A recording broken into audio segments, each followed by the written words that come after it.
विचारता निवडणूक संपर्क प्रमुख का नेमला असा प्रश्न सोमय्या विचारतात। 2018ला ठाकरेंमुळे भाजपनं मला पत्रकार परिषद सोडायला लावली। मी भाजपचा सदस्य, मला इतर नियुक्ती नको असं किरीट सोमय्या म्हणतात। तर सोमय्यांच्या मनातला 2018चा राग 2024 साली बाहेर आला का?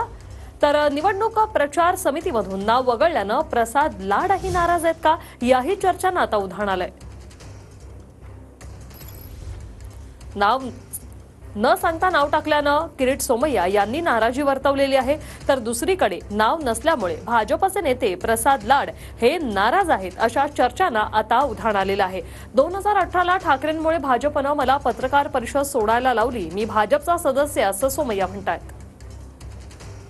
सोमय्याजी आमचे वरिष्ठ नेते आहे, पण पक्षाचा जेव्हा कोर ग्रुप किंवा पक्षाचं नेतृत्व हे कुणाला विचारून, तसं आपल्या पक्षामध्ये असा नियम आहे, एखाद्याला आमदारकी द्यायची त्याला विचारत नाही किंवा त्याला विचारला जात नाही किंवा कुठली जबाबदारी, जसं मला आता प्रदेश अध्यक्ष जबाबदारी दिली, मला पक्ष विचारत नाही, तुम्ही करा। शेवटी पक्षाचा एक प्लॅटफॉर्म आहे, त्या प्लॅटफॉर्मवर माननीय किरीटजींना जबाबदारी दिली आहे। मला वाटतं ते योग्य पद्धतीने पार पाडतील, कारण एक मोठा विषय त्यांच्याकडे आहे।